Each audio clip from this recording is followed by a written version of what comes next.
Jika ditanyakan kepada rakyat Malaysia, rata-ratanya mungkin akan ingat dan tahu sedikit tentang kisah Black Hawk Down.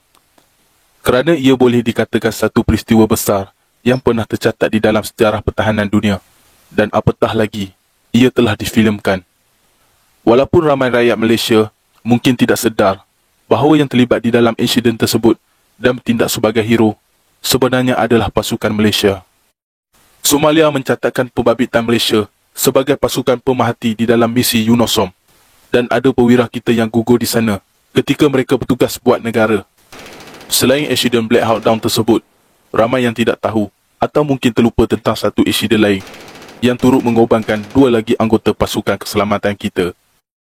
Insiden tersebut berlaku pada 18 Julai 1994 yang merupakan satu lagi titik hitam yang menyusul selepas insiden Black Hawk Down pada 3 dan 4 Oktober 1993. Dan ia juga bukan kejadian pertama yang melibatkan pasukan Malaysia di bumi asing pada tahun 1994. Kerana sebelumnya Major Arifin Zakaria telah terkorban dalam insiden serangan mortar di Sarajevo pada 12 Mei, manakala pada 19 April, Major Ramli Saari terkorban dalam satu letupan periuk api di Korotia. Kedua-duanya terlibat dalam misi pemerhati PBB. Hari itu sangat panas.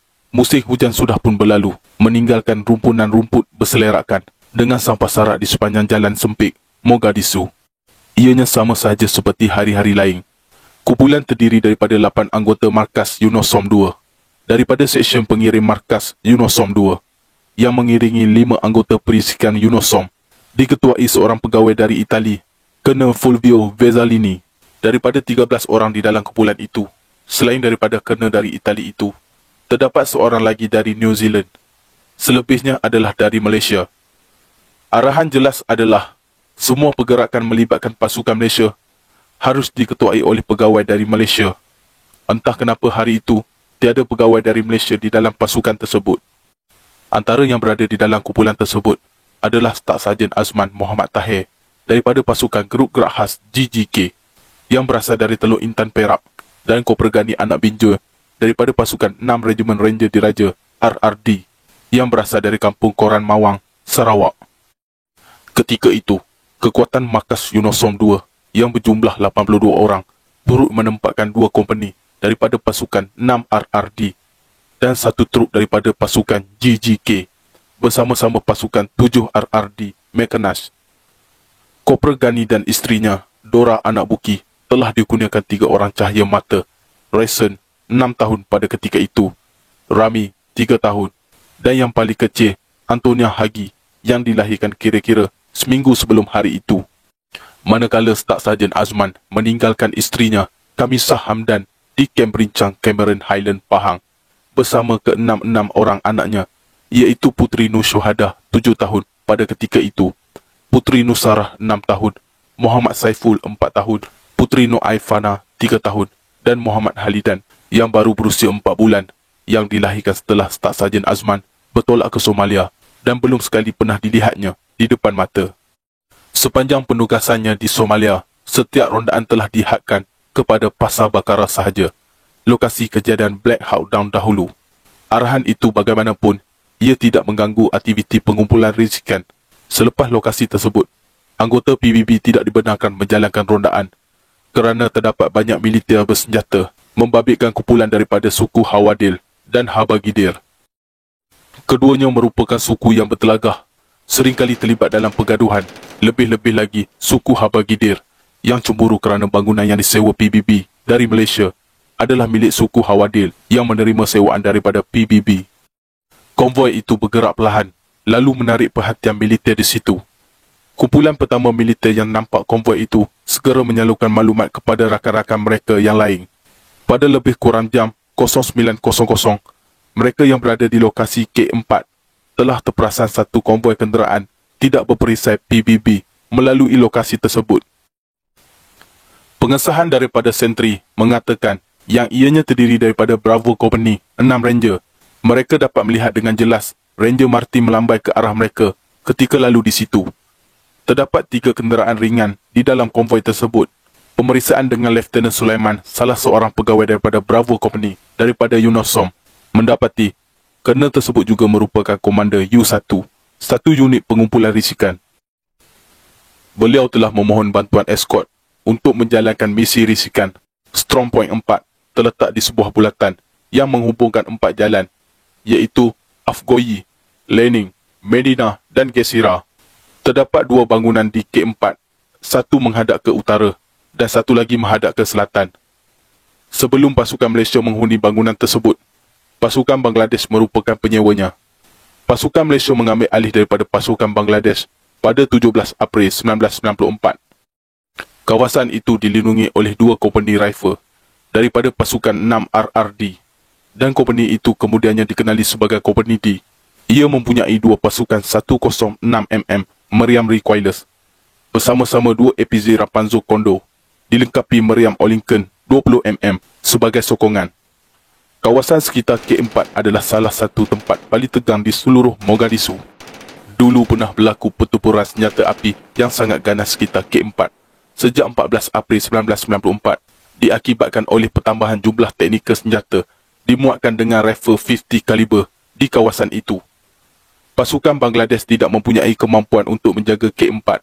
Ini memaksa kedudukannya diperkukuhkan. Bangunan sekitar diperbuat daripada konkrit dan terletak berdekatan. Perlindungan bagi K4 bergantung kepada 2 buah bangunan. Sejak mengambil alih lokasi tersebut daripada pasukan Bangladesh, banyak peluru sesat dan mortar singgah di sekitar kawasan kukuh itu. Pada 18 Mei 1994, sekitar jam 21.00, sebutir peluru RPG telah menembusi salah sebuah bangunan tersebut, terus ke kediaman anggota. Mujulah tiada siapa tidur awal malam itu, maka tiada kecederaan dilaporkan. Tinggal di K4 ibarat dikelilingi sambutan Tahun Baru Cina, di mana sejumlah besar mercun dibakar setiap masa. Petang itu, permainan bola sepak dan sepak takraw yang membantu mengekalkan kecerdasan anggota-anggota Kompani Bravo di zon perang itu berjalan seperti biasa, walaupun jam sudah melewati 17.30. Selepas permainan tersebut, konvoi tersebut masih belum pulang. Di sana jam 17.00, cuacanya sudah mula gelap. Pada waktu sebegini, kemungkinan berlaku serangan adalah tinggi, terutamanya di kawasan terbina seperti Mogadishu. Staf Sarjan Azman ketika itu memandu sebuah pikap Toyota berwarna putih. Beliau cuba mengelak lopak jalan yang dipenuhi air, jadi beliau memperlahankan kenderaan tersebut. Di hadapan mereka di sebelah kiri, beliau sedang melalui sebuah kubu kuat militer. Tiba-tiba, sebutir peluru dari senjata 50 kaliber milik militer Somalia tersebut berdesi menembusi pikap dinaiki beliau. Akibatnya, peluru tersebut menujah ke tubuh beliau dan beliau terkorban serta-merta. Kopra Gani pula segera membalas tembakan menggunakan M60 miliknya. Sebaik habis peluru, beliau menyambung pula dengan senjata M79. Namun terdapat begitu ramai militer yang mengepung mereka daripada segenap arah. Anggota militer itu yang terdiri daripada wanita dan orang tua mula menembak. Kopra Gani cuba menembak, namun malang sekali kumpulan yang terdiri daripada pelbagai bangsa itu tidak mampu membantu beliau. Dalam kekeliruan itu, salah seorang militer telah bertindak merampas senjatanya. Lalu seorang lagi militer telah menembak bertalu-talu ke arah kepalanya. Akhirnya beliau turut menghembuskan nafas terakhir di situ. Kolonel tersebut, Kapten Itali, pegawai waran New Zealand, anggota Malaysia, selebihnya serta satu-satunya pegawai risik Malaysia, iaitu pegawai waran 1 Muhammad Baharum, telah ditahan sebagai tebusan. Menyedihkan, mayat kedua-dua anggota Malaysia itu diseret ke tempat persembunyian militer tersebut. Anggota militer perempuan dan kanak-kanak mula menggeledah peralatan kumpulan ronda tersebut. Senjata dan kenderaan dirampas oleh militer lelaki. Turut tercedera dalam insiden tersebut adalah Sarjan Zaidi bin Hanafiah dari JJK, Laskopra Rahmat bin Abdul Rahman dari JJK, dan Ranger Martin anak regib daripada K4. Turut tercedera adalah Kapten Ferdinando Salvati dari Itali. Kedudukan serang hendap tersebut adalah sangat tersorok daripada dinding setinggi 8 kaki yang menghalang sebarang cubaan melarikan diri dan menghadkan tembakan perlindungan. Kesemua mereka yang telah ditahan telah disoal siasat oleh militer tersebut. Mereka digerakkan dari satu rumah ke rumah yang lain. Penembak tersebut memberitahu kolonel itu mungkin akan disoal siasat oleh Jeneral Farah Aidik. Punca serangan tersebut dikatakan kerana penembak Somalia itu telah tersilap menyangka konvoi tersebut adalah terdiri daripada pasukan Amerika. Hakikatnya, pasukan Amerika telah ditarik balik sejak 31 Mac 1994, meninggalkan hanya 1 pelatun lebih terdiri hanya 30 anggota bagi mengawal kedutaan Amerika di Mogadishu. Pasukan Amerika sebenarnya telah tidak meronda di kawasan Mogadishu lagi sejak insiden Black Hawk Down pada 3 dan 4 Oktober 1993. Tugas rondaan hanya dijalankan oleh pasukan Malaysia. Mesej daripada markas company yang terletak di kawasan K4, terletak di kawasan Universiti Mogadishu, mengatakan konvoi tersebut belum kelihatan telah menyebabkan Lieutenant Sulaiman kelang kabut menghubungi pegawai daripada kontijen lain yang bertugas di markas UNOSOM 2. Namun tidak ada seorang pun yang tahu apa yang berlaku kepada kumpulan ronda tersebut. Pada lebih kurang jam 01.00, kolonel Itali tersebut telah sampai ke K4 dan memberitahu bahawa pasukan rondanya telah diserang hendap dan 2 anggota Malaysia telah terbunuh manakala 2 lagi mengalami kecederaan serius. Bersama-sama dengan beliau adalah pegawai wara risik yang turut serta dalam konvoi tersebut. Berita tersebut telah disampaikan kepada pemerintah UNOSOM 2. Ketika itu, Jeneral Abu Samah Abu Bakar, beliau yang disegani oleh Puak Somali, menjadi beram setelah mendapat berita tersebut dan telah turun padang berunding dengan Puak Somali untuk menuntut pembebasan semua anggota yang ditahan serta pelepasan mayat 2 anggota yang telah terbunuh itu. Memikirkan Staf Sarjan Azman adalah bukan Islam, mayat beliau telah diperlakukan dengan aib sekali. Luluh hati pasukan Malaysia melihat keadaan mayat beliau. Namun setelah didedahkan identiti sebenar, Staf Sarjan Azman sebenarnya beragama Islam, barulah Puak Somali yang terlibat memohon maaf. Pada 19 Julai 1994, sekitar jam 03.00, kesemua anggota yang telah terkorban, tercedera dan yang ditawan telah diserah kembali kepada pasukan tanpa bayaran atau tuntutan.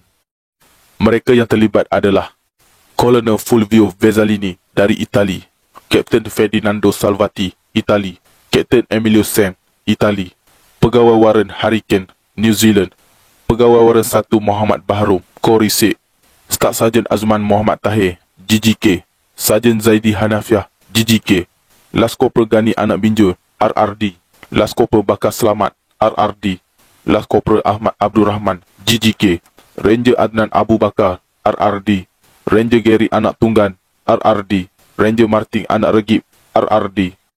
Daripada cerita salah seorang anggota yang tercedera, Laskopral Gani dikatakan telah ditembak dari jarak dekat kerana enggan menyerahkan senjata api miliknya. Dalam pergelutan yang menyusul, mendiam dikatakan telah ditembak secara point blank. Menurut sumber dari salah seorang anggota yang pernah terlibat dalam misi tersebut, kata beliau lagi, saya bersama Lieutenant Besar Haikal beserta 14 buah kereta perisai bergerak ke K4 pada jam 01.30 pagi untuk mengambil jenazah arwah Staf Sarjan Azman dan mendiam Kopral Gani serta anggota cedera yang lain. Semasa sampai di lokasi kompeni keselamatan, saya lihat 2 mayat berada di beranda bangunan dan ditutup dengan kain putih. Di bahagian kepala kelihatan berdarah dan saya mengesyaki kedua-dua anggota ditembak di bahagian kepala. Di sebelah hujung kepala, ada 2 helmet yang dipenuhi darah. Saya bersama Lieutenant Haikal membawa mayat ke bilik mayat Hospital Pakistan dan membuat pengecaman mayat. Saya mengenali isteri arwah Staf Sarjan Azman semasa tinggal berjiran dulu. Setelah perkabaran diterima, beliau telah jatuh pingsan beberapa kali. Kerana menurut kisah sebenar, arwah Staf Sarjan Azman berkulit putih dan berwajah seakan-akan Cina. Itu disangka bukan Muslim. Lalu mayat diperlakukan dengan teruk sekali. Tidak ramai yang tahu bahawa pada malam sebelum kejadian, Staf Sarjan Azman telah meminta janji daripada seorang rakan tugasnya untuk menjaga anak isterinya sekiranya dia gugur di perbatasan. Gurauan itu ternyata benar dan gambar yang diambil daripada kamera yang baru dibelinya merupakan kenangan terakhir Staf Sarjan Azman untuk keluarganya. Paling memilukan adalah keadaan keluarganya yang ditinggalkan. Arwah Staf Sarjan Azman belum berpeluang menatap, memeluk cium bayi bongsunya yang dilahirkan setelah beliau berangkat ke Somalia. Malah sebelum beliau berangkat pergi, helikopter yang dinaikinya terpaksa berhenti kerana ditahan oleh isteri beliau. Ketika itu, helikopter hendak bertolak ke Subang bagi membawa arwah menaiki pesawat yang akan terbang ke Somalia. Sepatutnya, beliau makan tengah hari bersama keluarganya itu. Malangnya, helikopter yang membawa keluarga mereka yang akan bertolak telah terlambat bertolak dari Melaka, menyebabkan Staf Sarjan Azman tidak dapat menunggu. Namun, nyaris-nyaris helikopter yang dinaikinya hampir bertolak. Isteri dan anak-anaknya sampai. Betul lah kata orang, jodoh pertemuan, ajal dan maut segalanya di tangan Tuhan. Rupanya, di atas tamas itulah kali terakhir pertemuan beliau bersama isterinya yang syarat hamil serta anak-anaknya. Kopral Gani pula sedang mengira hari untuk pulang bertemu anak isterinya pada Ogos itu. Sewaktu bertolak ke Somalia, anak bongsunya baru berusia seminggu dan tidak sempat mengenal wajah ayahnya. Gambar tersebut menunjukkan suasana pilu semasa pengebumian arwah Staf Sarjan Azman. Gambar ini pula menunjukkan arwah ibu Staf Sarjan Azman ketika dikunjungi Sultan Pahang pada ketika itu selepas pengebumian. Kedua-dua bapa ini adalah bapa yang hebat kerana gugur mempertahankan keamanan, sanggup berpisah dengan keluarga demi memperjuangkan keamanan buat generasi kini. Mereka ini adalah sebahagian daripada pejuang-pejuang negara yang menggadai nyawa demi kedaulatan negara. Memikul tanggungjawab dan amanah yang diberikan kepada mereka bukanlah satu hal yang mudah. Jasa mereka tidak ternilai dan tidak terhitung. Demi kita, keluarga mereka turut berkorban, melepaskan mereka yang tercinta demi keamanan negara. Selayaknya, jasa mereka dihargai dan bukannya dipertikaikan atau dipelekehkan. Jasa mereka akan terus harum di laman kedaulatan negara. Semoga jasa mereka akan terus diingati dan disanjung generasi akan datang. Andai kata kami gugur semua, taburlah bunga di atas pusara. Kami mohon doa, Malaysia berjaya. Semboyan telah berbunyi menuju medan bakti. Sekian, terima kasih.